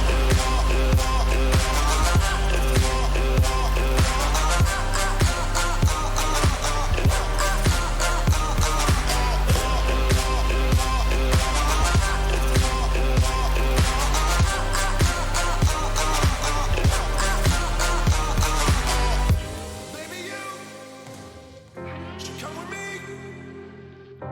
Me and you and me. Baby, you should come with me, and we can kill the lights, hit the lights for the blackout, blackout, hit the lights for the blackout, blackout.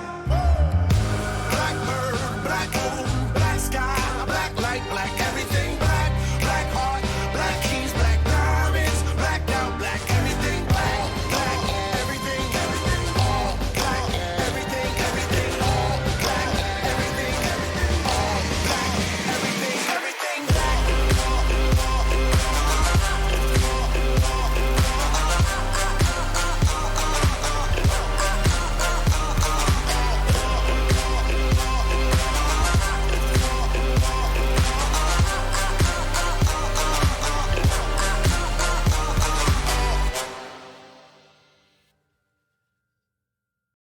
Oh, I could be all it is you need, 'cause we are trying to find a way to feel. If I could sleep, I'd dream of what we'd be, but I can feel you slip further from me. Oh, it makes it hard to be when you are all that I want, but don't have. And I'll run into the sea, follow this heart that escapes me. It escapes me, and I'm lost. Forget me, all I want, and become everything.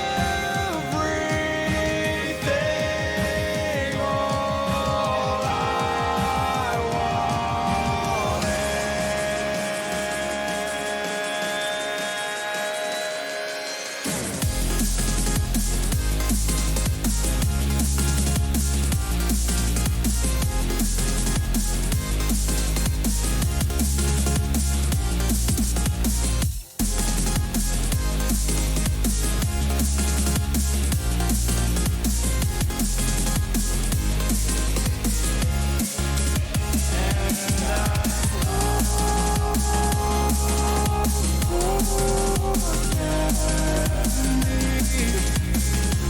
I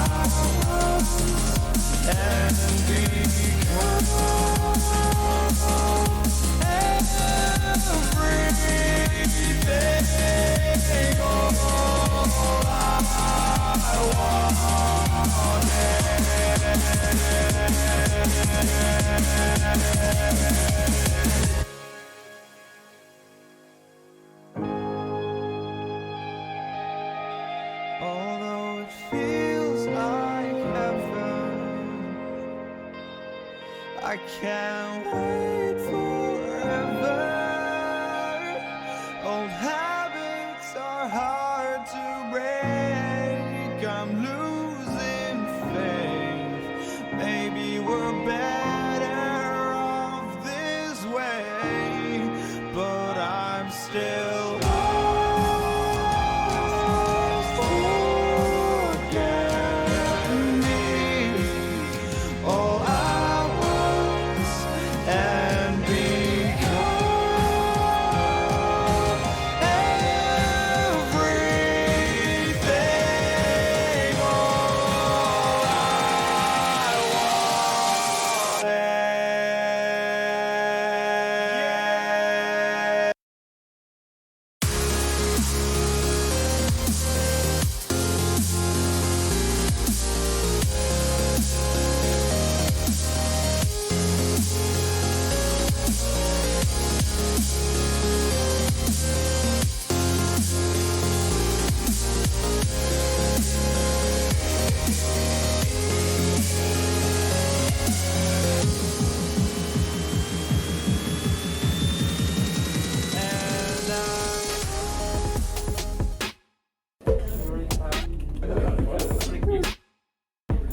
Welcome, everyone.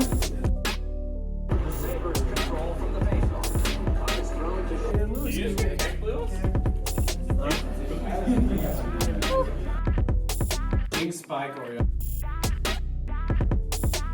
They have three really hard skins. Like, we just.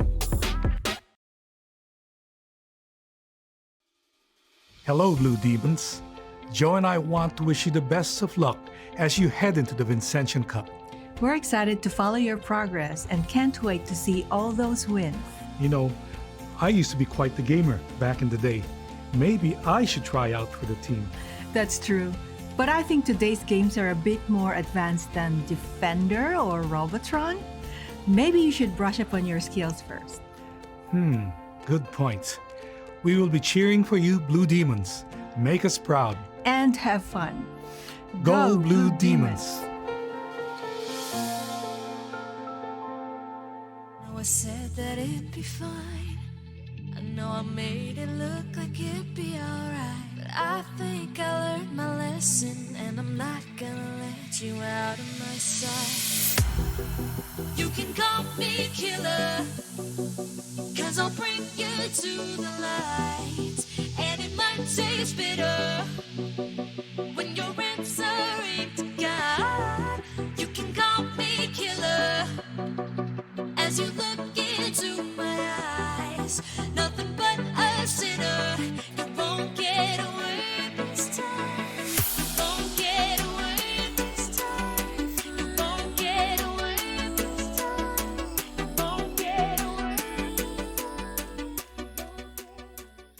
Hello, everyone, and welcome back to the Vincentian Cup. We are getting ready for our third and final match of the day. It's going to be between the Niagara Purple Eagles and the DePaul Blue Demons, with some interesting stakes on the line now because of the results of the previous matches. It's going to be interesting to see how this series plays out. Loki, we kind of went over it off stream, but you kind of want to recap for us the situation for who would make it to tomorrow's match? So first things first, pull out your calculators. Yeah. So basically, the way it ends up working out is obviously Niagara has to win this game in order to move on. But to add in a little bit of spice to it, they can't win in a 5-map match. It has to be either a sweep or they only drop one game, because at that point, with the map difference, they would tie with St. John's, and St. John's has the head-to-head. So they have to win in less than 5 maps to keep their dreams of finals alive.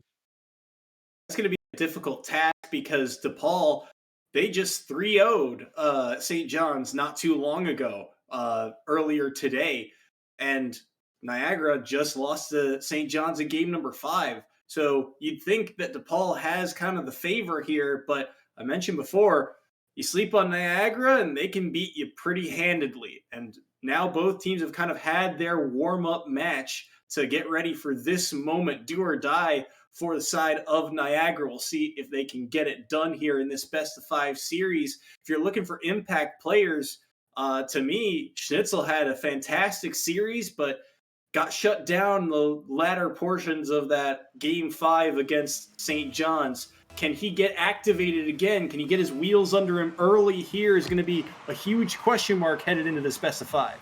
Yeah, Schnitzel insane on that first one. Now, though, needs to work against the rotational energy team composition of DePaul. Don't need a whole lot of team composition or team macro play for that, though. Nice little kickoff goal gets us started here in 8 seconds on that clock. Joseph finding the final cut. Rolling with Niagara already on that back foot. Kickoff. This time going to the Niagara side. They get to it faster. No. Can't quite find that angle to get to the goal. Can't quite find the second cut. No. Now it's all with the other end. That's actually a really nice setup for them. Right off that top bar. Can they get there? No. Patso. A little bit lower than Swordbird. Swordbird also trying to throw it nice high up into the air, hoping one of their friends can get to it in time. They cannot. Stuck there in that kind of mid-field slump. Being able to get here. More attack. all means that Niagara needs to start, building that iron wall defense here.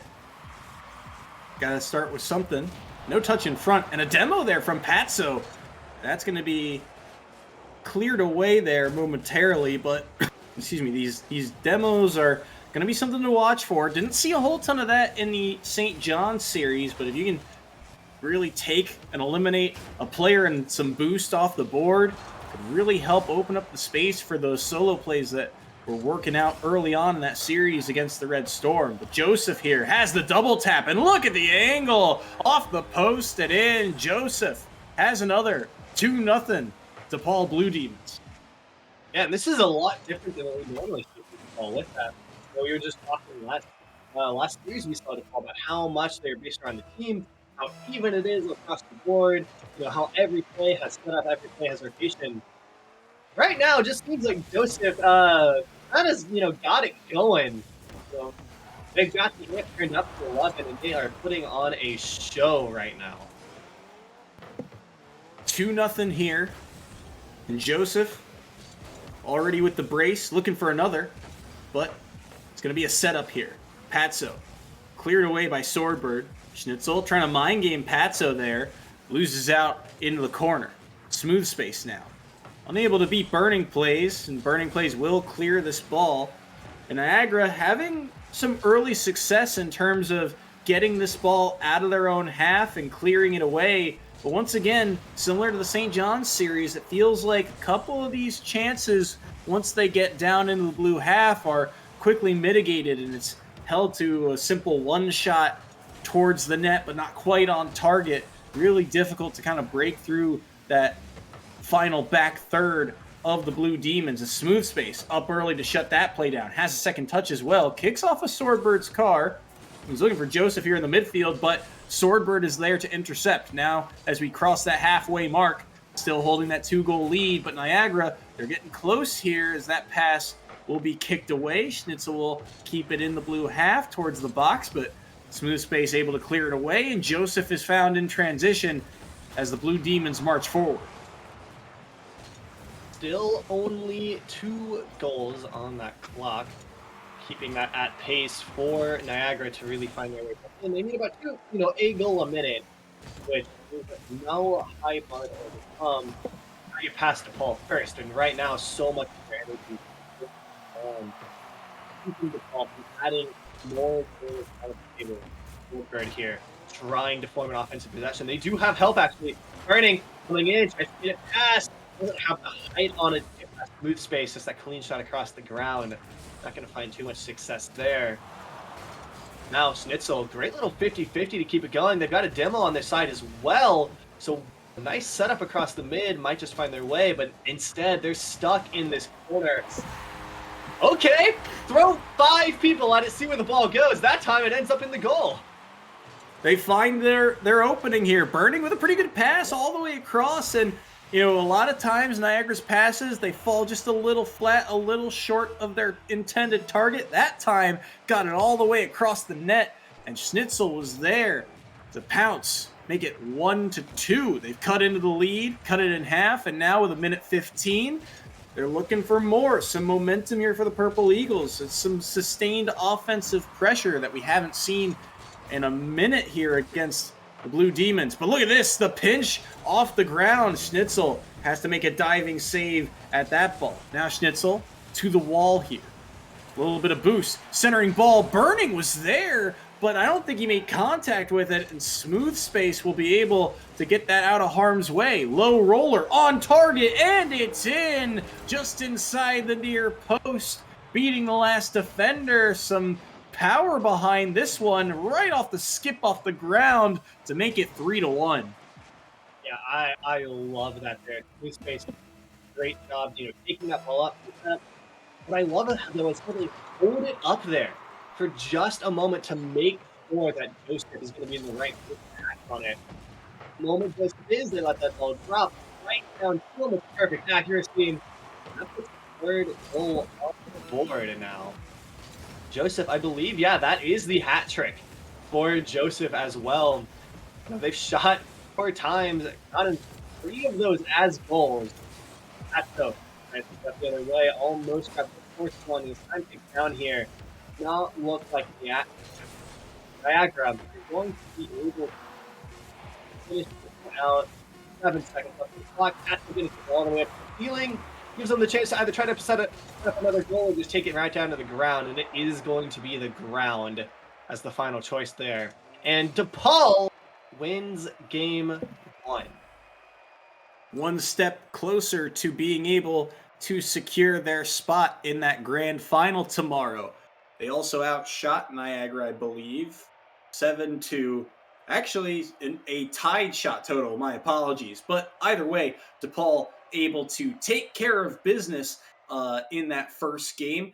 Just the one goal against that came from a great pass from Burning plays to find Pastor Sitzel. And that's what Niagara needs more of to stay alive in the series. They've got to find each other in space and get those high-quality chances rolling along here, because DePaul, you're seeing the numerous ways that they can attack. A couple of times they were able to counterattack Niagara. A couple of times they were able to go for air dribbles, but they especially were attacking that backboard, that back third, making it really difficult to read how that ball was going to bounce off the wall in the first place. And that's going to be something for Niagara to have to adjust to, because that is a completely different strategy from what St. John's was going for in that best-of-5 series. Yeah.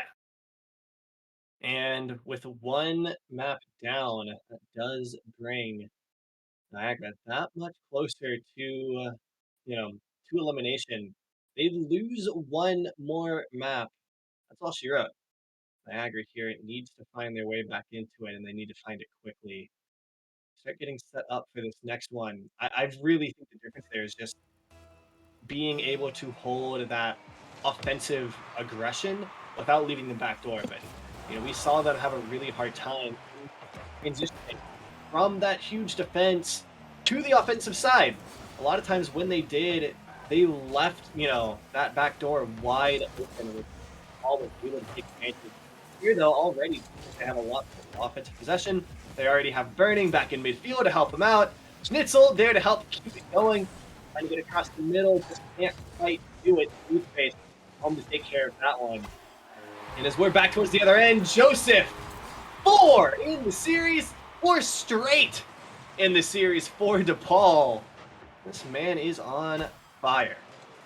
I looked it up. There's a reason that he's leading the team in the EGFC fall split in goals. It's because he is in the right place at the right time, just like there, over top of the last defender and able to put it in.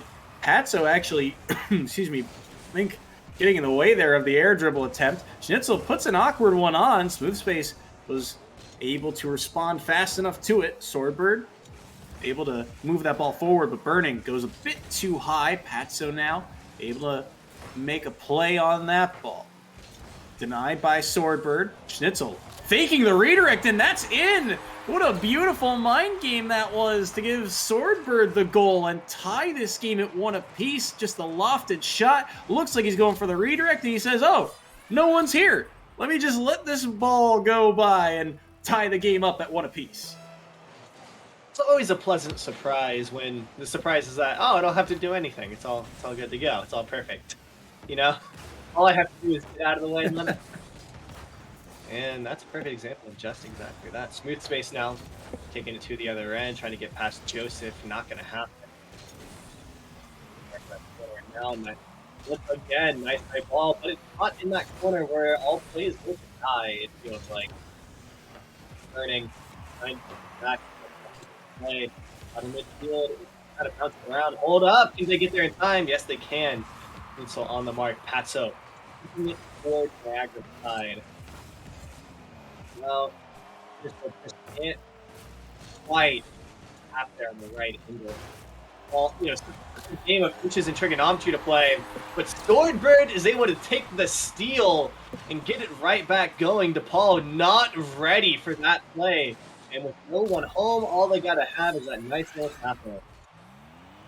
This Niagara offense, this is really fun to watch, because what they're doing here, not only are they getting 2 players into that offensive rotation consistently now, but they're getting really aggressive. They're going for boost steals. DePaul, for all that control that they have defensively, if you don't have boost, you can't get any power behind your shots, and it makes the defense for Niagara way easier to read. But unfortunately, if you get demoed like that, it leaves the back door open. But luckily for them, Schnitzel is able to get back in time. But it's Niagara controlling the boost right now has been a huge factor for them. All these air dribbles and technical plays that DePaul wants to put off, if they don't have the boost, they can't make them. But a mistouch inside the box gives Smooth Space the space to pull off this shot. Oh no!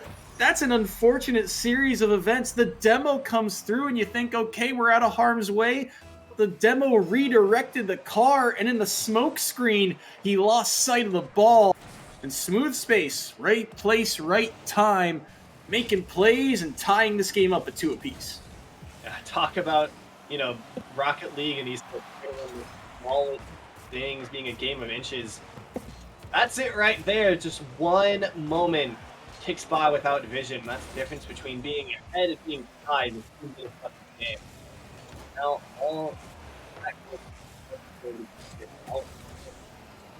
as Joseph, the long ball from midfield, put him up to 3, baby. Power behind this shot.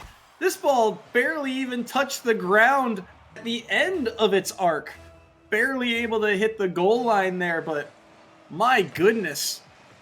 Look what happens when you have boost. The infield pass, and Joseph able to beat the defender here as well.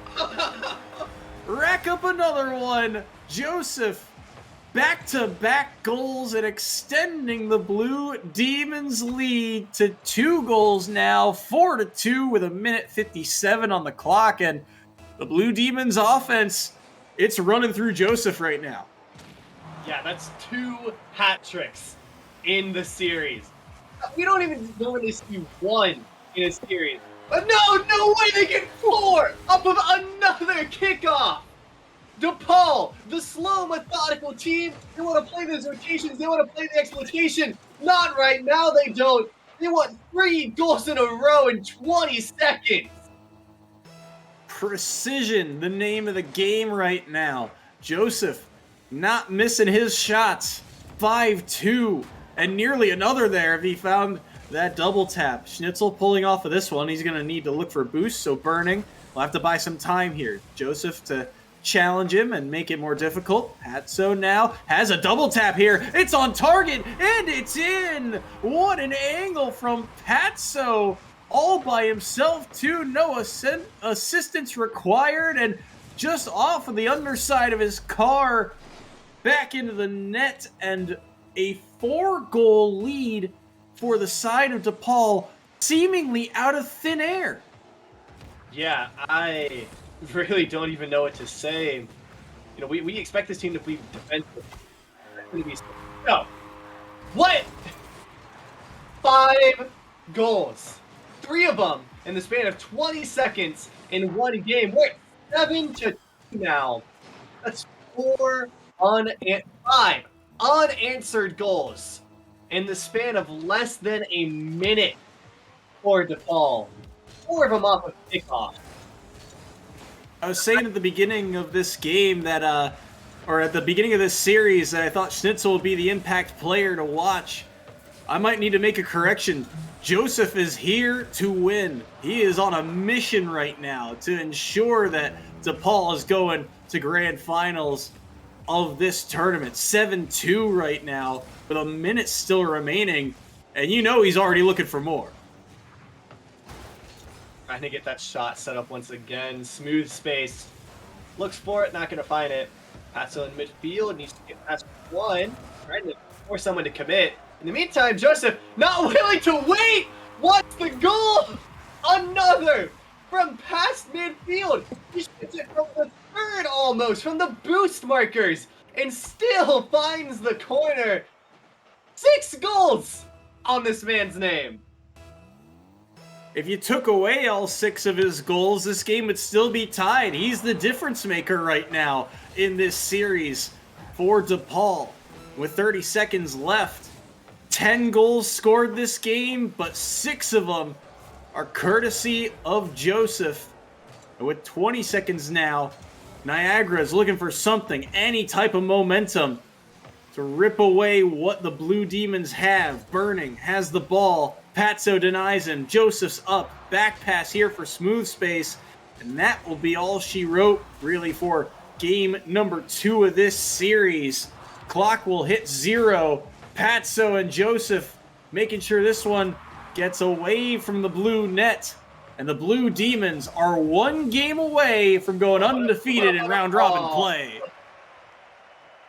Almost makes it 9. Almost makes it 7 goals in one match. I will say, I have lied to you slightly about how this works out. Niagara is not eliminated yet. DePaul is definitely going to grand finals after that game. But I completely forgot about that first game that St. John's had when they got 3-0'd. That puts them at a map differential of -2. So, any win by Niagara will send them to grand finals here, will send them to day 2. So reverse sweep still on the table.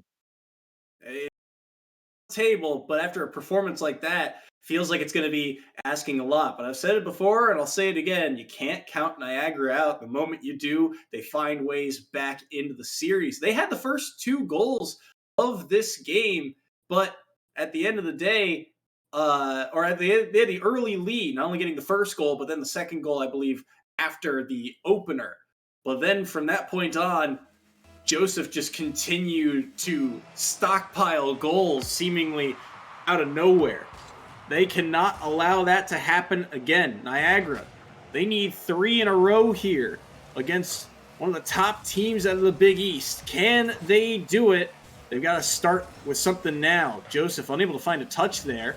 And this one's high off the backboard. Schnitzel is there to corral that one, but Patso on the chase down, and he gets the demo as well. Possession now to the Blue Demons. Joseph with boost, unable to get the flip though, and he'll be denied that air dribble opportunity. Now Swordberg, cut off at midfield. Burning to dump it back down in. Joseph, he gets bumped off that play. Schnitzel high over top. Dangerous down in front. Burning can't make contact, and Joseph will be able to clear that ball away. But that was a huge opportunity. They got the bump. The door was open, but just out of the reach of Burning in the final moments. Just not quite there. That final touch, just what do I call it? That final need to find goals in these types of games. Trading out demos, that means we see 2 seconds as we continue to play this midfield game. Get it back towards midfield. Pat's so able to. Again, not. Are they home? Can they get it? Yes, they can, but only barely. Swordbird there in just enough time. Keep moving. Once again, almost a goal. The iron defense just a little bit too much. Throwing it back in the air. Nice little juggle. Schnitzel trying to play a little bit of my game, slow it down, make sure everyone's in position. Gonna get demoed for it. Now Swordbird accidentally, or as it was, tries to get that cross going, but not gonna find the control of this ball once again, even though it's in their territory. We'll get the clear here off of the hood of Joseph's car. Schnitzel pinched it down in, but Swordbird was able to win the race to that ball. Swordbird also denying that opportunity, but it's intercepted once more. Schnitzel got a piece of it, but it's not enough. Joseph powers through and gets the opener here in game number 3. Do you see that there's a guy in the way, and instead of putting the ball around him, just push him in too? You know, hey, just one whole shove into the goal. That's all you need. Joseph has the power behind it to find exactly that. Rather than around him. We need to the next one. It does become on Niagara to make a play. We're halfway through this. Still need to find that first goal. And that's going a lot lower. 2:18. In smooth spaces with the ball now. Gets by Schnitzel. So Swordbird has to make a play here. Now Burning. difficult job on that one, and that one's going to roll all the way across the box, but Smooth Space backing out, was looking for boost. If he had stayed, might have been a 2-goal lead.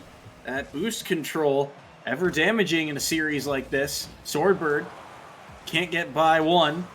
Now Burning, up to respond to it.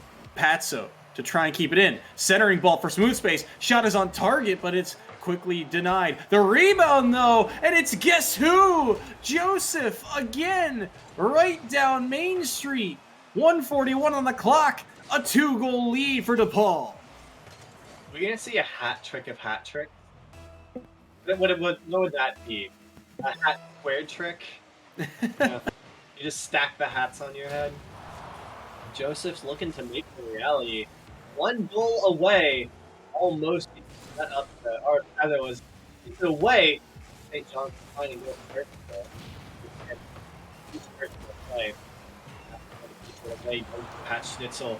Lots of demos across the field. Gonna mean DePaul has a man up for a couple seconds. Almost it in. Just one final touch. Joseph tries to go for it. Gets away. Schnitzel trying to control it back up through midfield. No one really has it right now. Just kind of flying through. So finds another demo for DePaul. With that man advantage. Slang on the goal. Patso finds it. And they've been quiet for a minute, but now they're speaking loud as they get on the board with their first goal of the game. Niagara trying to get aggressive, trying to make a play happen, trying to get on the board, but unsuccessful and punished for it. Patso, with all the space in the world at midfield, baits the defender in and has a simple flick over top. And into the back of the net that ball goes. 3-0. 50 seconds remaining here. Niagara, this is miracle territory, it feels like. Burning, now looking for something. Off the backboard, and it's in! Oh my, we're not done yet. Burning, with a little bit of assistance, has Niagara on the board. Can't keep doing this, Soy. I know, right? You can't keep doing it. You can't keep getting away with it. 40 seconds on the clock. A lot more doable now than it was before, but not if Joseph is just going to take it right there. Talk about a response. No more than 2 seconds taken from the moment they hit that ball to when it went in the goal, and that is indeed a hat trick of hat trick for Joseph. Unstoppable today, it feels like. 4-1. 3 of them coming from Joseph after a 6-goal performance in game number 2. DePaul looking to make sure that they get the brooms out here. As now a chance off the wall for Burning plays. He's denied. Swordbird backtracking, can't make the touch. Burning now, trying to look for somebody, but everyone is backtracking. Where is the boost? It's all gone. DePaul has taken it all. 13 seconds remaining. Patso's in front, looking to tee up Joseph, but he's denied. 8 seconds now. Smooth Space gets blocked. This one has to go in, but Niagara is out of time. The clock has hit 0. And the second this ball goes down, the brooms will be out. DePaul get the 3-0 sweep over the Niagara Purple Eagles. Get 2 3-0 sweep from the day. That's not just the DePaul win, that's DePaul domination. As they're able to just stake their flag at the moment. They'll have a chance to try to see if they can keep it there permanently, or at least for the next year tomorrow. And that will be against St. John's, a rematch of the first game we saw today. We did see how close that one was, even within that 3-0 sweep. This game kind of came down to the wire there. Yeah, it was an interesting series to start our day with that match with St. John's and DePaul. But DePaul ended up, finding ways to score consistently, just like they were able to do here.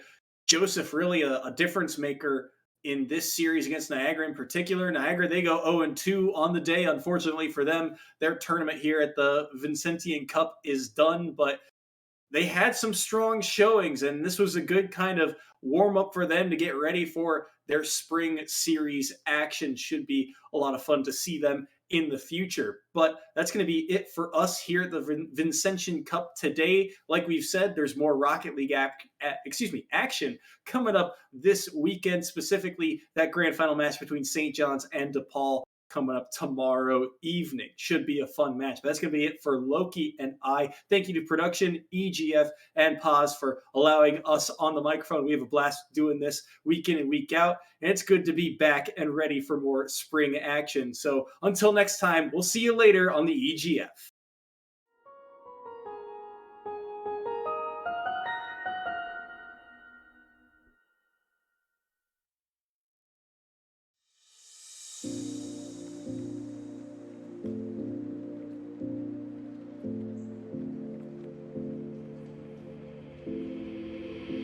Take a moment right here, feeling like it's out gear.